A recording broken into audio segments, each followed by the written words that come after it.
devem ter percebido aí há algum tempo, vocês devem estar um pouquinho assustados, né, com os fundos, principalmente os clientes que têm fundos de renda fixa, que perceberam que eles andaram um pouquinho para trás, que eles tiveram aí um impacto muito forte por causa do coronavírus, né?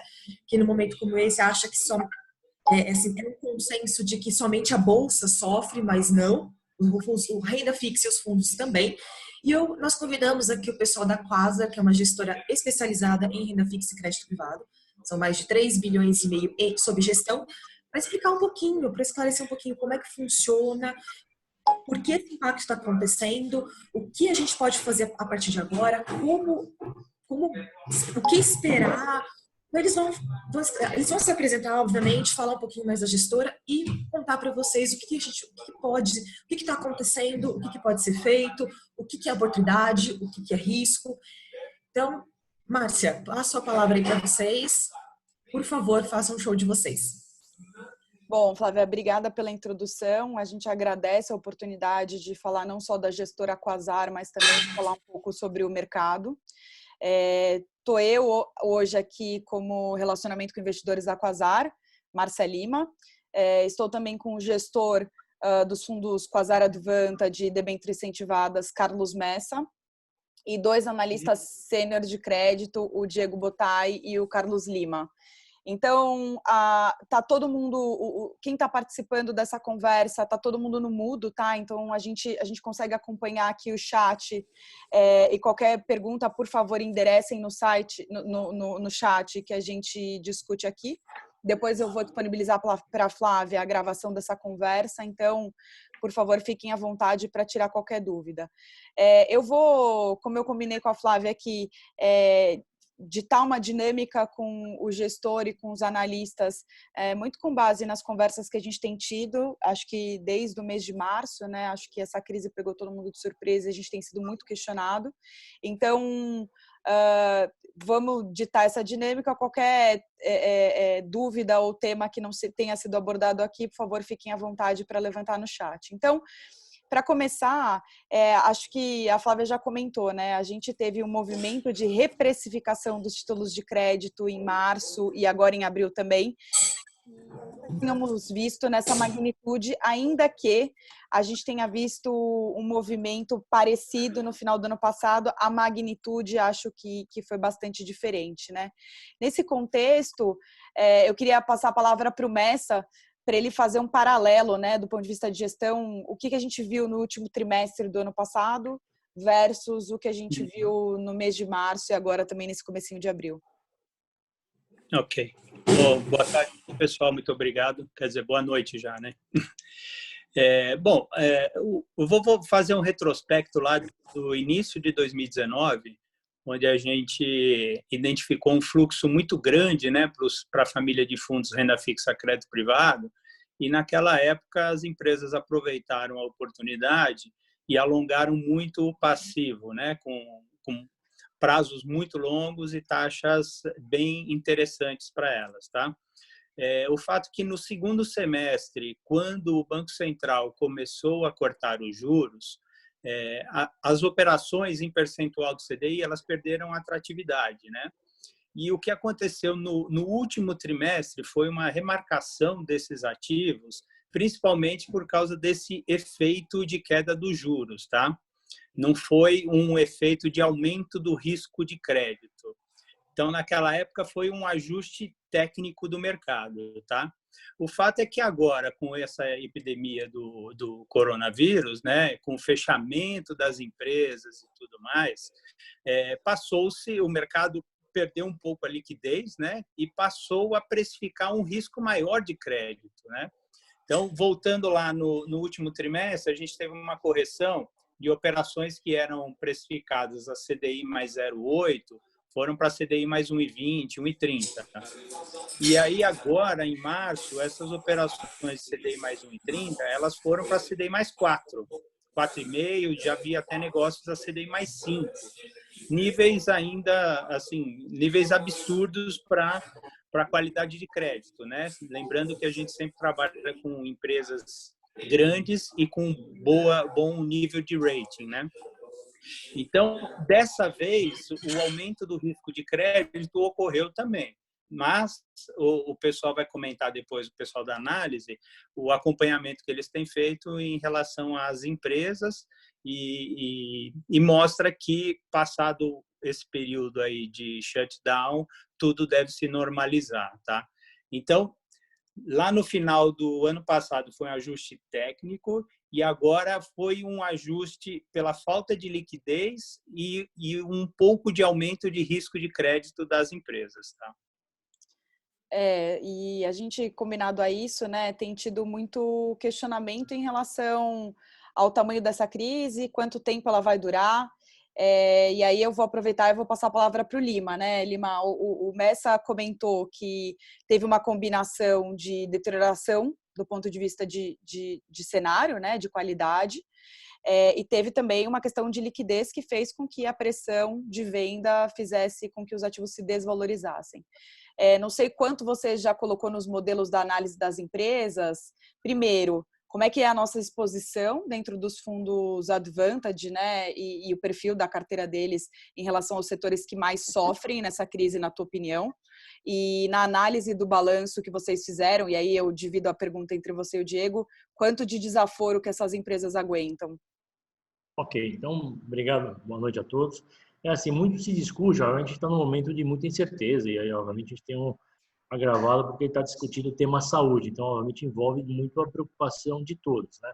Mas, assim, só para querer lembrar, acho que o Messi e a Márcia já tocaram, assim, os nossos fundos investem em empresas que a gente chama de high grade, são as empresas, são empresas de grande porte, normalmente líderes do setor, que, na verdade, são as empresas que acessam o mercado de capitais, né? Então, a Márcia perguntou, primeiro, a exposição setorial. Então, assim, eu diria que os setores mais expostos, que a gente fala, obviamente, todo mundo vai ser um pouco afetado e, obviamente, quanto mais demorar um pouco a volta à normalidade, a gente vai ter uma recuperação um pouquinho mais lenta. Mas, termos os setores que imediatamente são mais afetados, são setores que não acessam o mercado de capitais. Então, assim, a gente vê, por exemplo, o setor de aviação, que é um setor que até pelos riscos presentes, câmbio, dólar, tudo mais, já é um setor que já se financiava via bancos, ou via fornecedores, ou via mercado externo. O setor de turismo também, que é um setor muito pouco, acessa pouco o mercado de capitais. Nós não temos nada na carteira, hotelaria, turismo. Acho que no mercado de capitais tem uma empresa que fez uma pequena emissão no mercado, então mesmo os nossos PIs, a exposição também não é relevante no setor. Então, assim, eu diria que os setores que são primeiramente afetados têm uma exposição menor ao mercado de capitais, tá?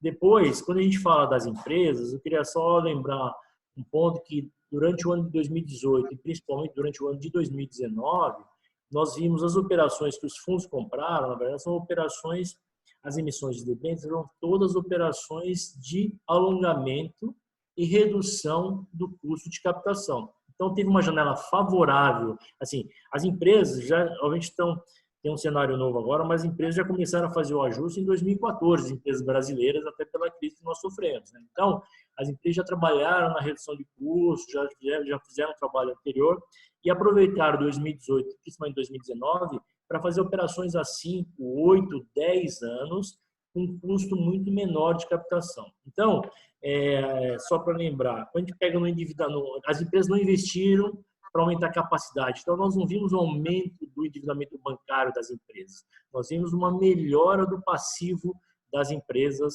via mercado de capitais.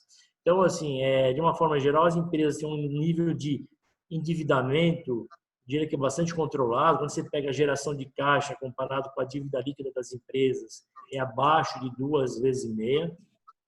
Quando a gente pega outra métrica também, que é a liquidez, então obrigações de curto prazo, comparado com a liquidez de curto prazo das empresas, é em torno de 1,7, a cobertura 1,8 vezes, e as empresas também não estão paradas, né? Então está todo mundo trabalhando para falar com o cliente e tudo mais, do nosso lado aqui, falando com as empresas também, elas estão, quando a gente fala com as empresas, elas estão trabalhando muito nas medidas possíveis no momento, apesar dessa incerteza do horizonte. Então, todas estão trabalhando na questão de custos, contratos, fornecedores e tudo mais, postergação de investimentos, postergação, em alguns casos, de pagamento de dividendos e tomando linhas bancárias. A gente viu, não vai se ver mercado de capitais, a gente não vai ver operações longas agora, mas a gente vê isso, um número enorme de empresas tomando linha por 1 ano, linha por 2 anos, sacando de conta garantida que elas têm, que elas pagam nos bancos. Então, tem um movimento geral de preservação e aumento da liquidez para poder fazer face a esse período que pode durar mais 1 mês, mais 2, mais 3 meses. Então, as empresas não... E, de novo, tem um período mais imediato de paralisação e tem um período de recuperação. Então, todas as empresas estão trabalhando para melhorar as condições e ficarem, pelo menos esse grupo de mercado de capitais, as empresas querem ficar mais fortes para passar esse período inicial de redução da atividade, tá? Não sei se o Diego quer complementar. Também acho que a gente tem na nossa carteira, além de a gente não ter aquela exposição aos mais afetados, acho que nossa carteira tem muito disposição aos setores mais regulados, né? De uma forma ou de outra tem uma certa proteção, mas aí eu vou deixar o Diego complementar, ele também, que acho que ele conhece bem, pode falar um pouquinho sobre esses setores. É exatamente isso, Lima. Acho que é importante falar que grandes emissores do mercado de capitais são setores regulados, né? E aí envolvem energia elétrica, no geral, distribuição, geração, transmissão, rodovias, portos, que são setores por concessão que atuam via regulação, né, por meio do poder concedente das agências reguladoras. O que a gente enxerga e o que a gente tem conversado com as empresas aí nessas últimas 2, 3 semanas é que sim, eles vão ter algum impacto, um impacto relevante, muito provavelmente em volumes e em inadimplência. Mas o que acontece é que nos próximos meses deve haver algum tipo de reequilíbrio econômico-financeiro para esses setores por meio de aumento de tarifa para os consumidores, tanto de tarifas de energia ou de água, de esgoto no setor de saneamento, de pedágios no setor de rodovias, que vão fazer com que essas empresas se reequilibrem ao longo dos anos, como foi em 2014, como foi em 2001, na crise do racionamento. Então, a gente gosta de passar essa mensagem que, assim como o mercado de capitais como um todo e a nossa carteira, tem muita exposição em setores regulados, nos quais nós enxergamos aí algum tipo de auxílio por parte do poder concedente e das agências reguladoras num curto prazo. Aí. Então, a gente gosta de passar essa tranquilidade para os investidores. Perfeito. A gente falou, então, do paralelo do que aconteceu no final do ano passado versus esses últimos 2 meses com essa crise. A gente falou da qualidade das empresas, né, e qual que é o nosso perfil em relação aonde a gente investe. E imagino que muitos dos investidores e parceiros que estão nesse encontro aqui já ouviram falar do paralelo entre o impacto da renda fixa versus o impacto da renda variável, e eu acho que a gente tem que fazer uma avaliação do ponto de vista de fundamento, né, quando você olha o balanço de uma empresa, para fazer esse paralelo e para ele ficar um pouco mais evidente para o investidor. Quando você olha o balanço de uma empresa, né, do lado do passivo, não é à toa que a dívida fica lá em cima. Ela é sênior em relação ao equity, né? Lembrando que a ação fica lá embaixo no patrimônio líquido. E quando você fala de um cenário como esse, que certamente a gente vai ter um impacto de desaceleração de atividade, queda de receita e potencial diminuição de lucro dessas empresas, isso automaticamente impacta no valor dela no longo prazo, né? E, portanto, ela vale menos na ação, porque isso impacta diretamente lucratividade. Isso não quer dizer que ela não terá condições de pagar a dívida dela. Por que eu estou dizendo isso, né? Vocês já devem ter ouvido que a renda fixa, falando de crédito, quando você tem aumento, né, de spread e, portanto, esses ativos estão sendo negociados a um preço mais baixo, você tem uma desvalorização da cota, que foi o que a gente viu no mês de março e no mês de abril, mas o carrego, olhando dali para frente, é melhor. O que eu estou dizendo com isso, né? Esse efeito de desvalorização do preço dos ativos na cota dos nossos fundos tem em contrapartida uma taxa de carrego maior. Então, aproveitando esse paralelo que eu acabei dizendo, eu queria passar a palavra para o Messa de novo para ele comentar alguns casos específicos em relação à magnitude de marcação a mercado que você observou e Messa, se puder ter exemplos de grandes empresas mais conhecidas, acho que vale a pena destacar. E aí queria combinar isso e ver como que tem sido a dinâmica do secundário, né? E obviamente à medida que a gente tiver mais liquidez e estabilização, esses spreads têm um potencial de voltar. Como é que está a sua cabeça? Certo. Bom, primeiro só falando do carrego da carteira, né, que você comentou aí, a gente virou o ano, né, com o fundo, com o carrego da carteira de CDI mais 1,20 bruto, tá? Se tirava a taxa de administração, você tinha aí CDI mais 0,80, em média, no Advantage, e o Plus é sempre um 0,20, 0,30 a mais, tá? O movimento foi tão brusco agora em março, que esse CDI mais 1,20, que era bruto, virou CDI mais 1,20 líquido em março, e agora, combinando com o movimento de abril, que ainda está ocorrendo, a carteira pulou para CDI mais 2 líquido para o cotista, tá?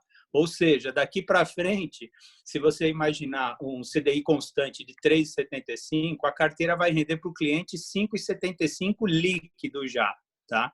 Então, esse é o tamanho do movimento que ocorreu no mercado, tá? Para citar nome de empresa, por exemplo, Localiza, que foi uma grande emissora no mercado, a que sempre fazia prazos mais longos, né? Ela tem a última emissão que ela fez no mercado, saiu a 107,25 do CDI, tá? Essa emissão hoje, ela está marcada a 170% do CDI, tá? Vou pegar um exemplo de emissão CDI+. Deixa eu pegar uma aqui, uma própria Eletrobras. Eletrobras fez uma emissão com a duration aproximada de 5 anos, a CDI mais 1,20. Essa emissão hoje está marcada a CDI mais 4,10. Tá? Lembrando que a Eletrobras, no final, é risco governo, né? Ou seja, tá muito mal precificada. Isso tudo é em função da falta de liquidez por causa da pandemia, né? Começou a fechar tudo, ninguém sabia quem ia gerar receita ou não, então todo mundo quer fazer o quê? Quer fazer caixa. Então o pessoal começa a querer vender qualquer título a qualquer preço para poder fazer o caixa. Então, o que vale frisar é que grande parte desse movimento já foi, e que até as autoridades, né, CVM, Banco Central, já estão correndo atrás para tentar estabilizar esse mercado, porque senão vai ficar muito disfuncional. Os fundos continuam com a performance ruim, aí os clientes continuam resgatando, os gestores continuam tendo que vender ativos para cima, né, com taxa mais alta, porque está sem liquidez o mercado, e aí vai gerando aquela referência circular. Então, a gente está aguardando aí os dados as medidas do Banco Central, né, que ele vai poder atuar comprando ativos de crédito diretamente. A gente acha que com isso vai estabilizar um pouco. A gente já viu nas últimas semanas alguns players no mercado atuando também. O Itaú foi um grande player, o Bocom, que é um banco médio que nunca acessava essas empresas, ele viu a oportunidade no secundário para fazer crédito para essas empresas. Ele nunca conseguia acessar porque ele nunca tinha taxa, né, para operar com essas empresas. Então, depois disso, na sequência, os outros bancos vieram, BTG, Santander, Bradesco, todos estão aí tentando participar um pouco desse mercado, tá? Então, acho que em termos de precificação, a minha impressão é que já foi boa parte no movimento, só que se a gente continuar tendo saques muito fortes nos fundos, pode ser que o movimento continue mais um pouco. Por isso que a gente aguarda também a entrada do Banco Central, né, ver como que ele vai atuar, em que níveis de empresas, de ratings, como vai ser esse processo todo, para a gente, então, ter uma opinião mais clara sobre esse assunto, né? Sobre o efeito disso no mercado. Parece muito incerto, né? E de fato porque a gente não tem exatamente desenhado o tamanho e nem onde ele vai entrar. Mas, Carlos Zima, se você puder falar o que é protocolo, né? Onde que está essa medida e até aonde foi, o Jean fez uma pergunta aqui no chat que depois acho que vale a pena a gente comentar, que aí conversa, né? A pergunta é como é que vocês veem essa medida do governo impactando o mercado?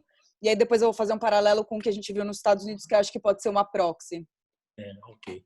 E já cita a carta lá, acho que na carta você citou muito bem um pouquinho como é que foi a reação das empresas AAA, as empresas high grade, como é que o antes e o depois da atuação do Fed. Então, só para lembrar, em termos de timing, a pergunta do Jean, assim, na sexta-feira, não, fez uma sexta-feira agora, fez uma semana que o Roberto Campos comentou sobre as medidas que estariam em elaboração para intervenção do Banco Central para acalmar o mercado. Então, o mercado, acho que o Banco Central já anunciou várias medidas de redução do compulsório, e de uma forma geral, aumentando a liquidez do sistema, já que num momento como esse, acho que o mais importante para a história é preocupação com liquidez. Então, o Banco Central dando mais medidas que liberem capital, liberem o poder dos bancos de emprestar e injetando liquidez, duas aumentos de liquidez diretamente nos bancos via redução de compulsórios. Então, esse foi o movimento para preservar os bancos, que fazia o sistema continuar operando, foi um primeiro pedaço da medida. E na sexta-feira, 10 dias atrás, foi quando o Roberto Campos falou da medida do Banco Central parecida com o Fed de atuar diretamente comprando carteiras no mercado. Tá? Então, de lá para cá, na semana passada, isso passou em 2 turnos na Câmara dos Deputados, então foi aprovado em primeiro e segundo turno, no âmbito lá daquela PEC emergencial. Isso, quais os próximos passos? Aprovação pelo Senado e depois o que o Roberto, presidente do Banco Central, falou no sábado para os investidores é que, obviamente, eles estão pedindo uma medida, essa PEC é mais ampla, mas que o Banco Central, obviamente, vai atuar guiado por algumas legislações do Conselho Monetário Nacional. Então, acho que falta. Então, já foi aprovado em 2 turnos na Câmara dos Deputados, falta aprovação do Senado. Próximo passo, depois da aprovação do Senado, algumas medidas, instruções normativas para limitar e, pelo menos, ter uma prestação de contas em relação à atuação do Banco Central. E acho que isso deveria, como a gente viu lá fora, Márcio, acho que eu vou devolver agora, acho que isso deveria acalmar o mercado. A gente viu, na verdade, assim, uma certa disfuncionalidade no mercado. O mestre já falou alguns exemplos. Eu gosto de falar de uma empresa que é a Fleury, que é uma empresa de participação do Grupo Bradesco, uma empresa de excelente qualidade, um rating AAA, que emitiu papéis há 5 anos, a CDI mais 0,90, naquele otimismo 2019, 8 anos pagando CDI mais 1,20 e fez operações de curto prazo entre CDI mais 4 e 4,5. Então, eu acho que isso mostra um pouco da disfuncionalidade do mercado e acho que a atuação do regulador bastaria para não precisa nem comprar muito carteira, acho que basta uma atuação, sinalização, acho que bastaria para você ter uma certa normalização de preço, trazer mais um pouco de racionalidade nas negociações. Eu vou fazer alguns comentários e aí vocês me interrompam se acharem oportuno. Mas a gente está discutindo muito aqui, né, que essa crise certamente vai impactar muito o pequeno e o médio empresário, né? As empresas, no final das contas, que a gente investe, ainda que sofram, são as que têm melhores condições de passarem por essa crise. Por que a gente reforça, né, essas medidas do Banco Central e do governo, né, do Ministério da Economia em relação à liquidez? Porque certamente o spread de crédito das empresas de grande porte acabam sendo balizadores para as empresas pequenas e médias. Então, se a gente não tem um mercado de crédito funcional para as empresas de boa qualidade grandes, certamente a gente não vai ter o crédito fluindo para as empresas menores, que no final são as que vão precisar mais de ajuda.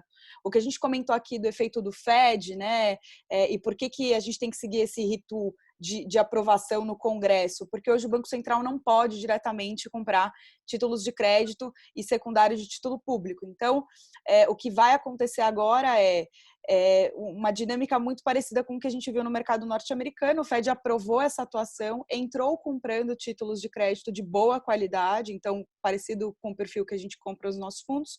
E o que a gente viu no spread de empresas AAA, né, que seria o rating mais conservador do ponto de vista de risco de crédito, a gente viu o spread médio indo de 4 para aproximadamente 2,10. Então, fazendo um paralelo com o mercado local, e aí, Messa, vou rebater mais uma pergunta para você, o que, ainda que seja, né, você não tem a bola de cristal, o que é, na tua opinião, um spread justo do ponto de vista de crédito high grade, né? Certamente não é aquele 1% do meio do ano passado, ou meio, né? Certamente não é 5% de negociações que você viu agora. O que você acha que pode ser um spread justo? Olha, realmente a gente estava no exagero do otimismo lá, né, no meio do ano passado, né, onde a gente via essas operações saindo na faixa de 1%, né? Tanto é que de lá para cá a gente deixou de participar de várias operações dessas porque a gente não concordava com o prêmio, né? O fato é que essas empresas historicamente nunca pagaram esses níveis de taxa de juros, né? Acho que o importante agora é como o juro básico está muito baixo, então as emissões elas vão perder a referência no percentual do CDI. Grande parte do mercado só vai negociar em CDI+, né, as novas operações. As antigas vão continuar existindo, mas eu acho que daqui para frente é só CDI+. Por que isso? Porque aí você consegue isolar o risco de crédito da empresa, né, independente da taxa de juros do governo, né? Não tem sentido você falar aquela empresa tem que pagar mais porque o governo está pagando mais. Não necessariamente, ela pode ter um rating melhor do que o do governo e pagar menos que o governo. Então, acho que vai ter essa mudança no mercado.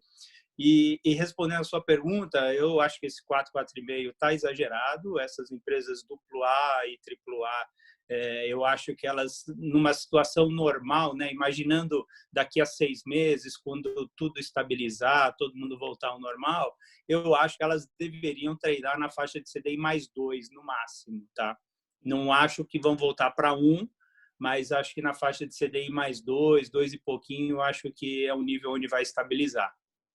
Eu vou pedir Diego, acho que o Diego tem uma visão interessante também. Ele também já teve uma experiência como analista de ações, né? Então acho que ele pode falar um pouquinho aqui qual que é o prêmio, comparar um pouquinho o mercado de crédito e ações, qual que é o prêmio necessário para cada mercado. O que você acha, Diego? É interessante fazer essa comparação que normalmente os investidores de renda variável, que hoje o crédito é sênior, né, frente ao equity. Então, os investidores de renda variável, normalmente, eles demandam um prêmio de risco sobre a B longa por volta entre 5% e 6%, dependendo um pouco do setor e da característica da empresa. Então, se você olhar hoje empresas como o Messa falou, de super boa qualidade, pagando um spread de CDI mais 5, me parece um pouco exagerado, né? Eles estão pagando praticamente um risco de equity contra o que, na verdade, é um risco de crédito aí que é senior em relação às ações, né, o equity. Então, acho que essa comparação é válida no atual momento. Eu vou falar de questionamentos que a gente tem tido muito dos clientes, imagino que isso deve ser compartilhado tanto com o Ricardo e com a Flávia que estão aqui, que é o fato de fundos de crédito high grade, né, que é o perfil dos nossos fundos, serem usados tanto como uma alocação de renda fixa enhanced, né, ou como um caixa que remunera um pouco a mais porque tem esse risco de crédito. E no final a gente viu esses investidores, incluindo eu mesma, perdendo 3% quase no mês de março e agora no mês de abril mais 2%. Então, somar, né, 5% de perda num fundo de crédito machuca e a gente... E aí eu queria passar a palavra para o Ema. O Ema, você está me ouvindo? Não? Então eu vou passar para o Lima, que o Lima tem tanta experiência, não tanta quanto o Ema, mas também tem muita experiência, para fazer um paralelo dessa magnitude, né, Lima? Quanto que você já viu isso acontecer no mercado outras vezes? O tamanho desse movimento, não. Eu acho que assim a gente já teve alguma alteração. 2008 teve alguma coisa assim, não, porque a gente não tinha talvez algumas modificações. A gente não tinha um mercado tão líquido como a gente tem hoje, né, com novos players independentes. Então a gente tem um mercado, eu diria que muito mais líquido e acaba trazendo mais negociação e mais transparência também nas negociações. A gente passou de um mercado de crédito onde você tinha só poucos players que compravam e colocavam na carteira. Então, na verdade, isso você acaba assim, olha, eu coloco na carteira, não vendo e vou carregando a taxa na curva basicamente até o vencimento. Então, tinha uma marcação no mercado que era muito, eu diria que suave, né?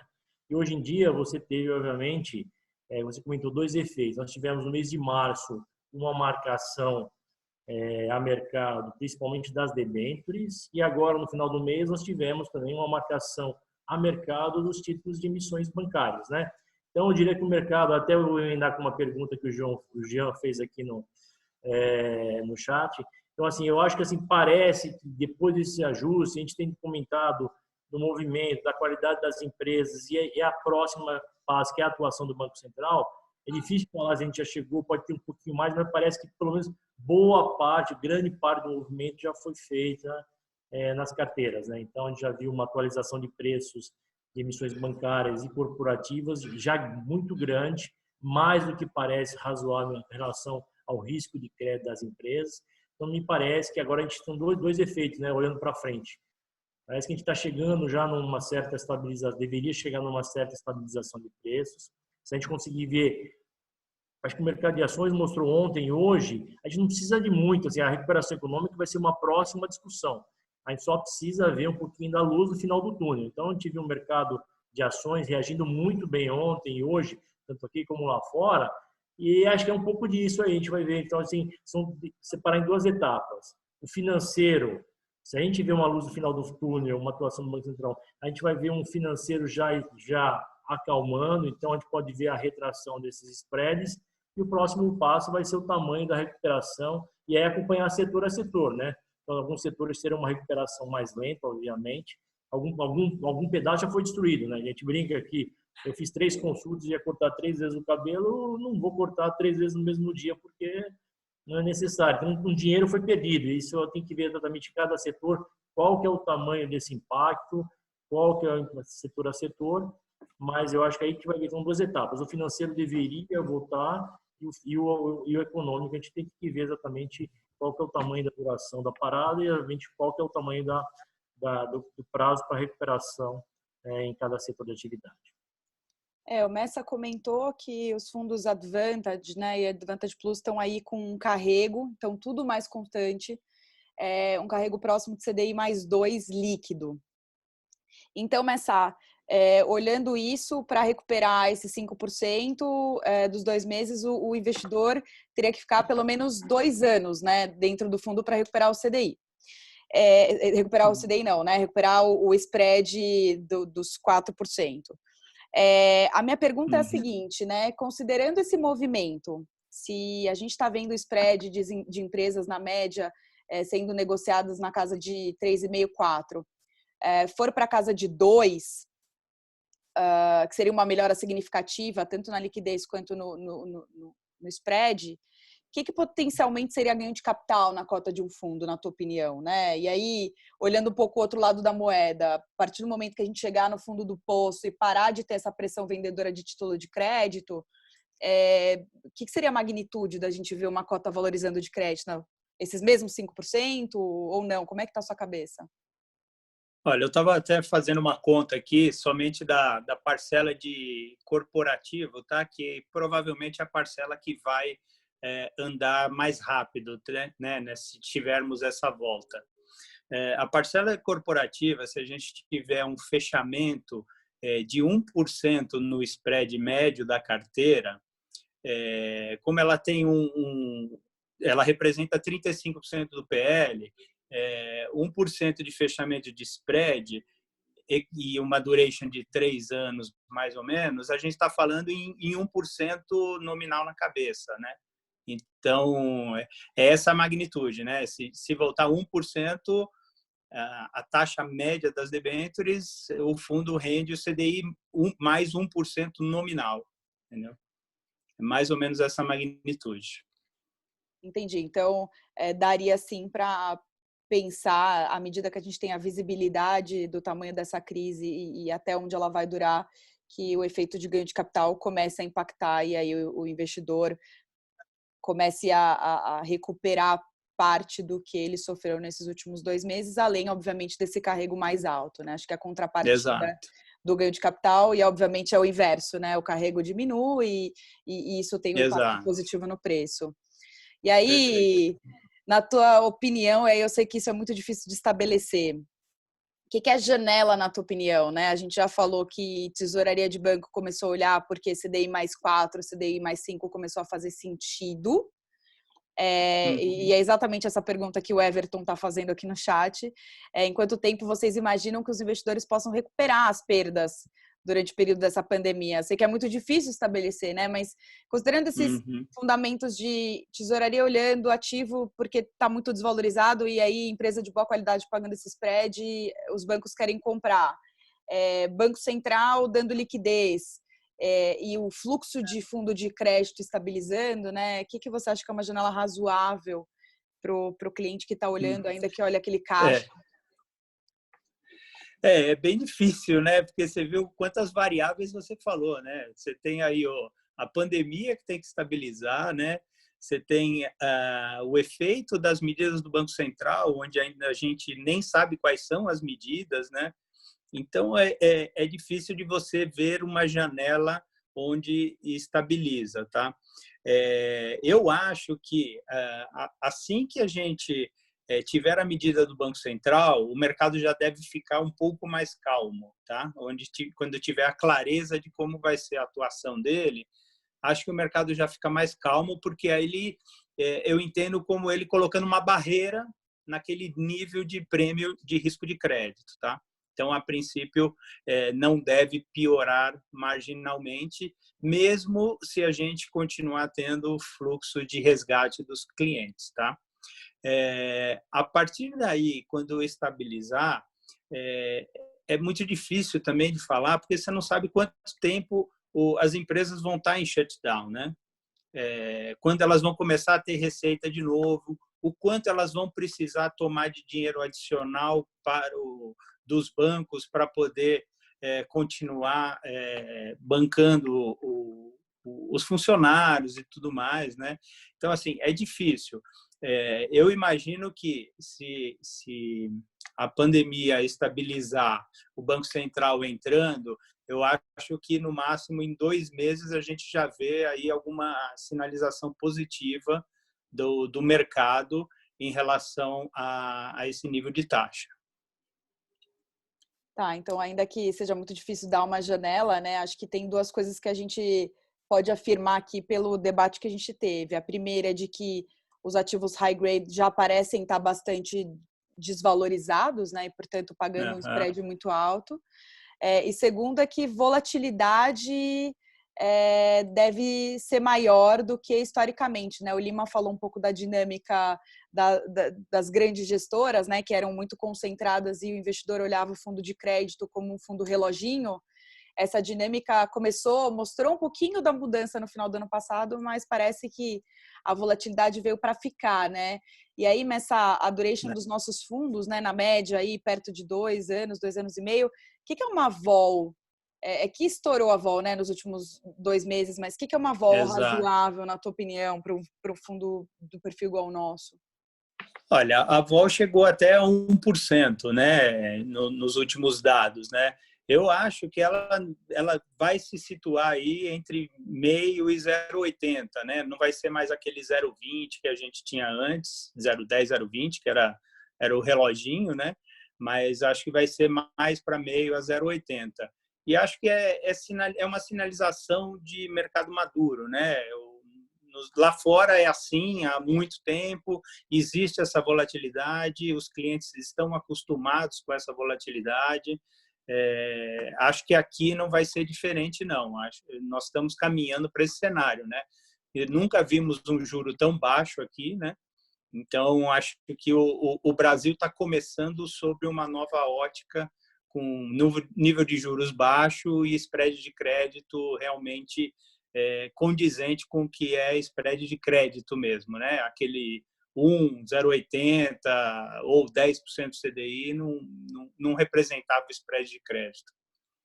Fazia muito mais sentido quando você tinha um CDI muito alto, agora a gente está entrando, de certa forma, em alguma normalidade, Exato. né? Desde referência de preço até olhar spread de forma comparável, né? Porque o CDI muda ao longo do tempo. Tem mais uma pergunta aqui do Everton, e aí a gente Eu acho que tem um viés eventualmente de ação, mas aí a gente pode transformar para o mercado de crédito de alguma forma. Para quem tem condições, seria o momento de investir em empresas de segmento de agro e saúde, por exemplo? Pode ser uma oportunidade? E aí acho que tem que ter referência com preço, né? Qualidade e preço. Como é que está a sua cabeça? Começar. Para mim, eu não entendi direito. Com relação a agro? No limite, é uma pergunta do ponto de vista de oportunidade, né? Para quem tem liquidez, pelo que você está vendo de precificação, e aí tem que ver empresas de agro que tenham, né, exposição no mercado de crédito, se seria uma oportunidade de investimento dependendo do spread que elas estejam pagando, tá. né? Agora entendi. A questão é que no nosso mercado as empresas de agro não conseguem acessar, né? Eventualmente elas poderiam acessar aquele fundo nosso fechado, que é o Direct Lending. Aí sim, lá teria um bolso, né? No nosso mercado não tem empresa do setor agro que costuma fazer emissão, não. E de saúde também não lembro de nenhum. Saúde tem algumas, né? Redditor, acho que veio, não veio? A Redditor ainda tem umas emissões, mas ela é muito localizada, né? A gente tem a Hapvida, tem a DASA, então essas daí são ligadas ao setor de saúde, mas nessa reprecificação elas sofreram do mesmo jeito. Não, se são nomes bons, eles acabam até sofrendo mais no início, porque são os nomes bons, é onde vai ter liquidez, entendeu? Então, não tem, o mercado perdeu muito a referência do que é uma taxa para um AAA, AA ou A. Tá tudo no mesmo bolso, entendeu? Então, a gente poderia generalizar e dizer que para as empresas de grande porte, classificadas como de baixo risco de crédito, e aí eu acho que a gente pode usar como referência rating AAA para cima, parece que boa parte desses papéis tem oportunidade. Exato. Falando de dívida, né? Não falando de ações. Sim, com certeza esses papéis nessa faixa de 4, 4,5, acho que é uma boa oportunidade. Só para complementar, Marcia, assim, eu acho que a gente vai ter operações, não, a gente está falando de oportunidades no mercado secundário, tá? Mercado primário, obviamente, que a gente vê, assim, as empresas grandes não querem travar, até pela falta de visibilidade e pela distorção de preços. Então, a gente não tem nenhum horizonte de preço, de prazo razoável, nem de preços também. Então, a gente vai ver muita operação, o mercado primário, obviamente, vai ser postergado um pouquinho. Então, a gente vai ver muita operação de curto prazo, operação bancária. Acho que os bancos, o mercado de capitais teve um papel muito importante nos últimos 2 anos. Agora, acho que é o momento dos bancos retomarem esse papel. Vão fazer operações de curto prazo para as empresas, reforço de caixa, para que você, no cenário mais para frente, no cenário de estabilização, as empresas voltem a alongar a preços mais razoáveis. Tá? Então, o mercado primário, por enquanto, não teremos oportunidades. Só para deixar todo mundo na mesma página, né? O primário são novas operações e quando a gente diz mercado de capitais, são os fundos de investimento e gestores olhando essas operações. E quando a gente diz de banco olhando, é ele comprando para o capital próprio e não com dinheiro de cliente. Então, o que o Lima tá falando é que essa referência de preço no mercado de capitais, né, nos fundos de investimento e no mercado como um todo, ele está sem referência desde o final do ano passado. Então, teve muita operação que não veio porque os spreads abriram já no final do ano passado e as empresas já não sabiam mais qual que seria a referência de preço para vir com operações. A gente viu muita empresa executando o que a gente chama de firme, né? Porque os bancos de investimento ligados a grandes instituições acabam encarteirando essa operação porque não teve demanda no mercado. E para empresa e banco que teve condição de captar no exterior no início do ano, o fez. Então, a gente viu a operação de Bradesco, a gente viu a operação de Itaú, a gente viu a operação de Cosan. Então, operações de mercado primário, novas operações no mercado local, parece que não devem vir até que a gente tenha estabilização. Mais um fator que corrobora para que tanto o governo quanto Banco Central atuem, né, na normalização de liquidez do mercado, porque você está falando de ativo de muita boa qualidade. nos últimos 2 anos, bancos públicos, bancos privados, BNDES reduzindo a atuação e o mercado de capitais tomando esse espaço. Agora vai ter um certo reequilíbrio agora, os bancos, BNDES, bancos públicos mais ativos nesse momento aqui para poder suprir as operações e o mercado de capitais vai se retrair por um período de tempo. Acho que só para dar magnitude, né? A gente tem hoje o que a gente chama de outstanding, né? De títulos de dívida de empresas, então debêntures e notas promissórias no mercado de capitais na casa de 200 bi. Eu vi o jornal hoje que tinha uma notícia que falava que 20 bi era o suficiente para o Banco Central normalizar ou estabilizar, né, essa pressão de liquidez no secundário. Lembrando que as medidas de aumento de liquidez que o Banco Central anunciou na sexta-feira não passada, na outra, somam aí quase 1,2 tri. Então, esses 20 bi para normalizar o mercado de capitais de título corporativo parece ser um valor razoavelmente pequeno, né, perto da injeção de liquidez que o Banco Central está promovendo no mercado. Então, é por isso que a gente tem pedido calma para os investidores, porque embora sejam fundos classificados e que tenham, do ponto de vista de perfil de risco de crédito, um caráter conservador, eles sofreram muito e seria, no extremo, fazer um paralelo, né, com ativos de maior risco, de vender um título na baixa.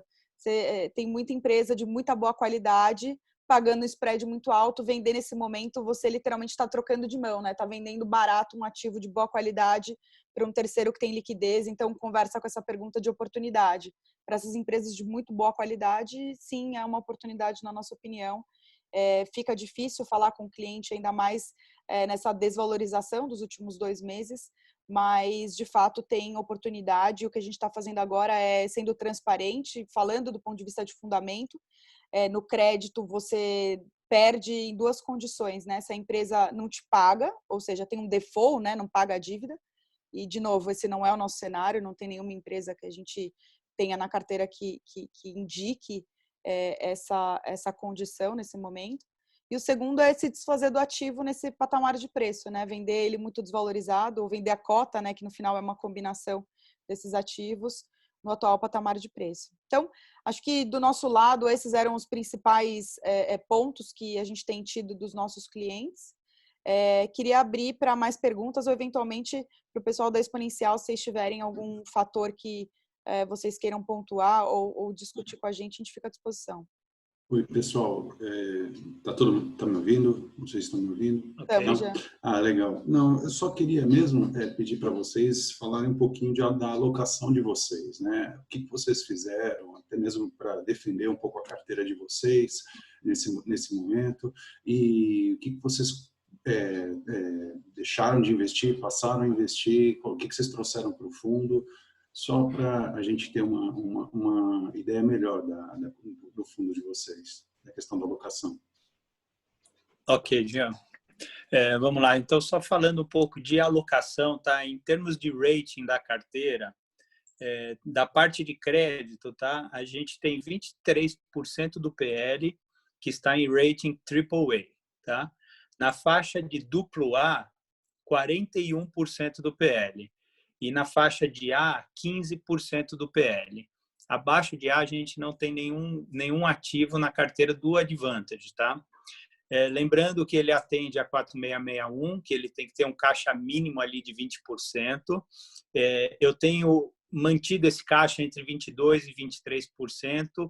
É um pouco baixo porque, como o nível dos ativos está muito alto, eu quero pegar essa volta, se realmente a medida do Banco Central for efetiva, eu quero pegar essa volta com o tanque cheio, vamos dizer, tá? Então, eu vou manter o caixa ali bem próximo ao limite para estar sempre bem posicionado nos ativos, tá?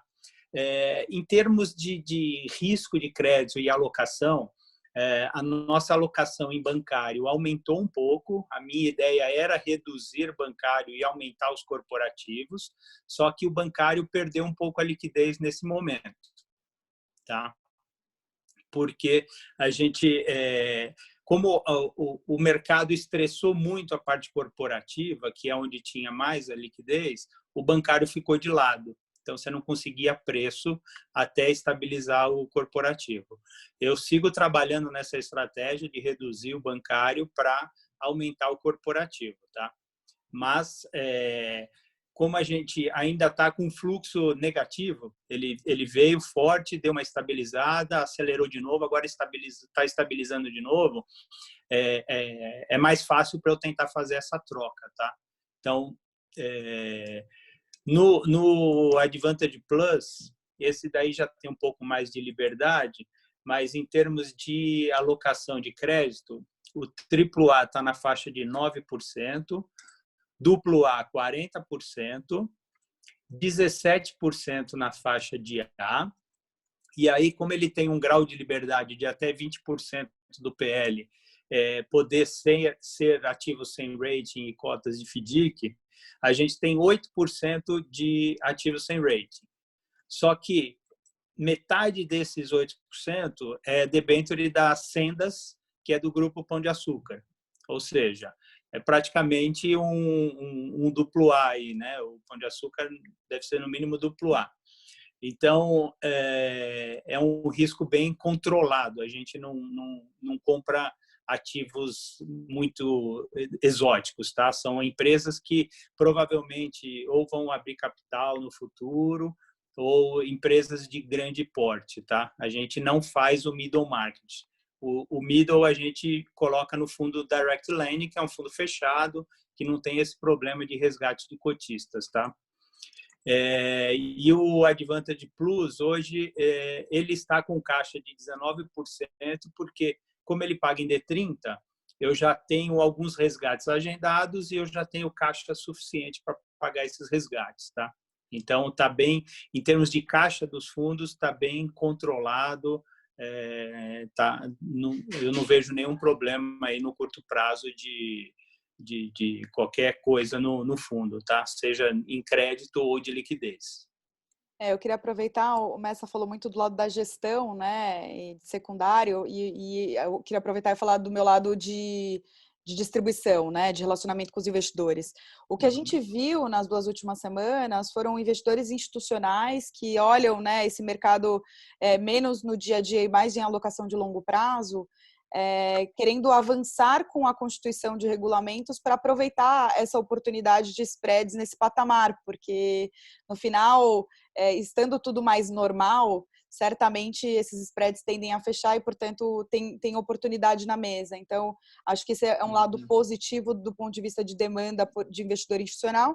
Outro ponto positivo, o Messa comentou, né, do nosso fundo Direct Lending, que tem como propósito, ele é um fundo fechado para investidor profissional, ele tem como propósito emprestar dinheiro para empresas de médio porte em operações bem menores.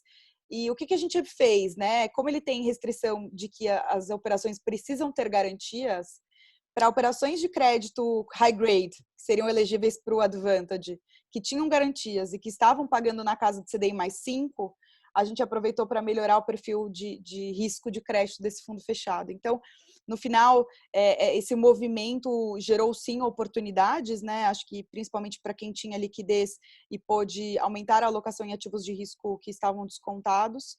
Então, acho que para o crédito, isso aconteceu de maneira relevante, ainda mais falando de crédito de boa qualidade, que, na nossa opinião, vai honrar todos aqueles ativos que a gente tem na carteira.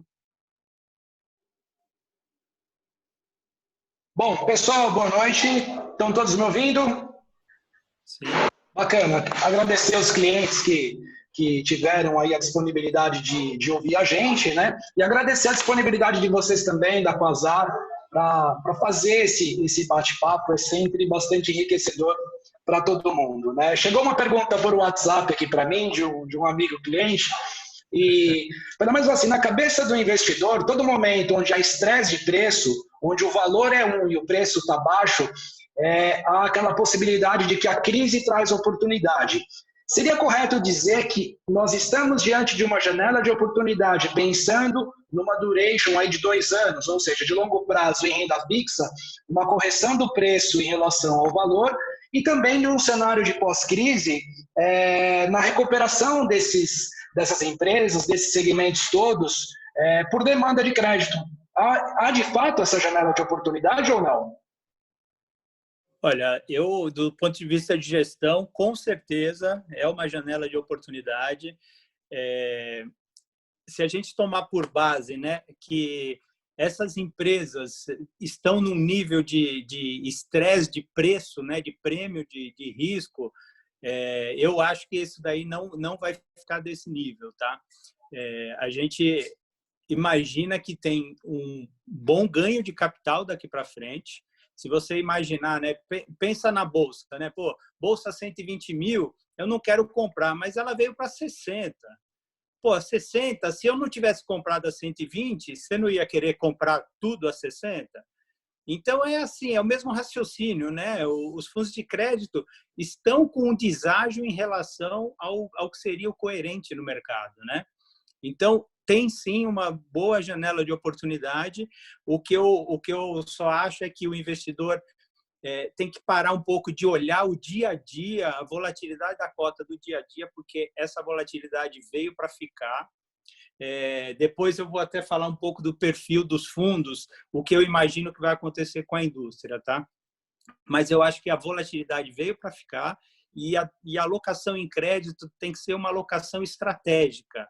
Ele tem lá a parcela dele, ele quer fazer caixa, faz caixa no título público, né? E a alocação em crédito tem que ser uma parcela estratégica, tá? Sobre o perfil dos fundos, né? Eu acho que depois desse todo alvoroço que ocorreu no mercado, a minha interpretação é a seguinte, que no futuro o fundo D1 ele vai ser mais aguado, tá? Os gestores não vão querer trabalhar com nível de caixa muito baixo, vai ter que ter uma liquidez ali de 50% do PL, porque esse episódio machucou muito, tanto os gestores como os investidores, mas o fundo D1 provavelmente vai ser mais aguado. O foco vai ser fundo D30, D60, D90, cada um nos seus níveis de risco adicional, tá? A gente até já está pensando em estruturar um fundo novo, que vai ser um fundo de crédito igual ao Plus, porém ele vai ter uma parcela que vai alocar em bonds no exterior. Esse fundo é um fundo que vai buscar retorno de 10% ao ano, tá? Só que ele vai chacoalhar bastante. Então, o investidor tem que estar adaptado, tem que concordar com essa estratégia, porque senão no meio dá uma dor de barriga nele, ele vai sacar, estraga a estratégia e tudo mais, né? Então, acho que sim, nós vamos ter novas classes de fundos e acho que é uma tremenda oportunidade aí para alocar em fundos de crédito. No atual nível, eu acho até que o D1 é uma boa oportunidade para pegar essa volta. Tem o Júlio, tá? Levantou a mão no chat. Eu posso liberar para ele falar? Permitir? Júlio, você está ouvindo a gente?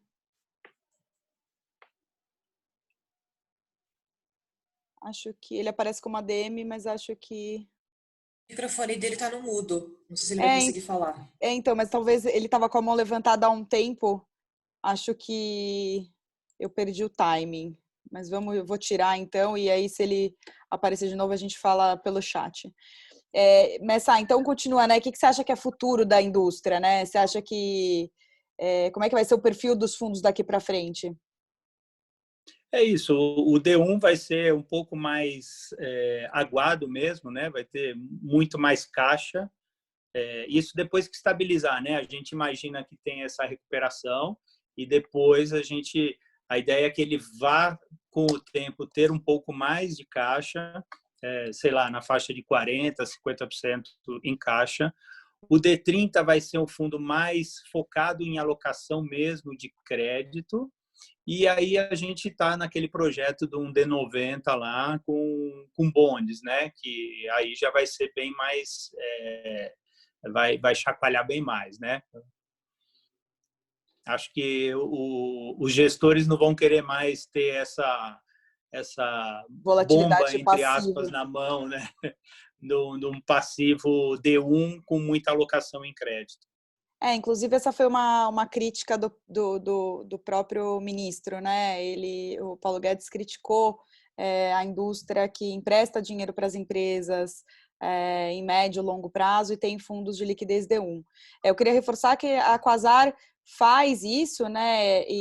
Mas faz isso só para as empresas de muita boa qualidade que têm liquidez no mercado secundário. O que o Messa colocou agora é que possivelmente nossa disposição daqui para frente vai ser ter um fundo D1 de resgate com um caixa maior para a gente sofrer menos em movimentos como esse. Acho que a volatilidade do mercado mostrou bastante o quanto isso pode machucar, né? Exato. Ricardo, Jean, Flávia, mais algum ponto do lado de vocês? Eu acho assim, só que agora, se vocês quiserem mandar uma mensagem para os investidores, efetivamente, né? Talvez uma mensagem aí positiva para nós, né? Então, fica à vontade, né? Bom, Olha, do lado, deixa eu só falar um comentário do lado de gestão. Acho que é o seguinte, o investidor ele não pode tomar decisão olhando o passado, né? Ele tem que olhar o momento atual do mercado e ver daqui para frente o que ele acha, entendeu? Ele já sofreu nas marcações, se ele já está no fundo, né? Ele já sofreu nas marcações.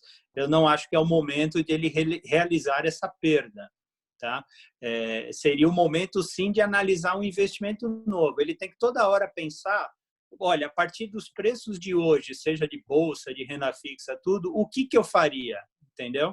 Ele não pode ficar olhando, a bolsa caiu 10% no mês passado, eu não vou investir nela. Não é isso. Ele tem que olhar, bom, a partir desse momento, qual é o cenário para frente, né? Aí tomar as decisões. Acho que esse é um recado bom aí para o pessoal. O meu recado é muito parecido com o do Messa, né? Acho que essa crise está, de novo, não sabemos nem magnitude, nem quanto tempo vai durar. O que a gente sabe é que a gente teve uma disciplina muito dura, né, e severa na aquisição dos ativos que a gente tem na carteira. Estamos bastante confortáveis em relação à condição dessas empresas de pagarem as dívidas que a gente tem com elas. Então, foi o que o Messa falou. Num cenário de que você não tem default na carteira, né, que a empresa não deixa de te pagar, existe sim uma oportunidade na mesa, porque a gente nunca viu as empresas pagando esse spread. Então, no limite, seria assim vender um ativo na baixa e deixar de aproveitar uma oportunidade. Então, se for pensar de um lado construtivo, a gente certamente vai ter uma ação do Banco Central no mercado secundário melhorando a liquidez. Isso vai normalizar o mercado, tem que ser o mandato do Banco Central nesses momentos. E se tem ativos que sofreram demais e que vão ser os primeiros, né, a aliviarem, sem dúvida vão ser os créditos high grade, que é o perfil de crédito que a gente investe no fundo. De novo, reforçar a nossa gratidão de poder mostrar a cara e ser transparente com vocês. Ficamos sempre à disposição. Flávia pode dividir nosso contato aqui. Acho que são nesses momentos que a gente consegue ser transparente com o cliente e dividir tudo que a gente está olhando no dia a dia. Eu queria agradecer a disponibilidade de vocês, que é importante a gente trazer esse conhecimento para os investidores, né? Muita gente até então desconhecia essa versatilidade do mercado de renda fixa. A gente tinha lá um CDI, que era o nosso maratonista incansável, que pagava todo mundo toda a vida um valor muito bom, estava todo mundo muito bem acostumado. Então, nós temos agora que nos educar, nos reinventar e perceber que agora, daqui para frente, estamos numa nova era, é uma nova condição, e nós temos que exigir tanto dos assessores, né, da nossa disposição de mostrar para os clientes, quanto dos clientes de conhecerem o que eles estão fazendo. Por isso que é extremamente importante esse contato com vocês. A gente agradece a disponibilidade e provavelmente faremos muitas outras, porque faz parte da educação financeira a partir de agora, né? Rica, quer falar alguma coisa? Eu quero sim, por favor. Só avisar, né, o pessoal que aguentou a gente até agora, a gente fez esse bate-papo falando um pouco do crédito privado, né, que é muito do dinheiro da liquidez dos clientes, e a gente deve fazer outros bate-papos como esse para falar também de multimercados, de renda variável, porque os clientes estão bastante ansiosos, tem gente que às vezes, até o pessoal da gestora, compartilhar as nossas dores também, tem muita gente querendo realizar investimento agora, sair numa condição extremamente ruim, e isso tudo colabora para que o preço dos ativos de fato fique cada vez pior, É hora da gente ter calma, é hora da gente pensar direitinho em cima de cada ação. E como a gente percebeu, né, para aqueles que têm alguma disponibilidade ainda, nós estamos sim. Crise também é oportunidade, é hora de aproveitar. É claro, nem todo mundo tem, a gente de fato tem que se preparar para um cenário desafiador que a gente vai viver, mas com calma, com paciência, tudo vai se resolvendo. A gente vê sinais na Europa de que a pandemia lá começa a demonstrar sinais de melhora. Aqui no Brasil também não é diferente. Tem muito barulho, muita coisa. É hora da gente manter a calma, da gente estar pertinho, da gente conversar e esperar que depois da tempestade o sol venha. Acho que esse é o meu recado para os investidores que aguentaram a gente até agora. Perfeito, eu divido a gravação desse bate-papo com vocês, se quiserem disponibilizar para os parceiros. E, de novo, obrigada pela oportunidade. Obrigada, Márcia. Obrigada, Bema. Obrigada, Botai. Obrigada,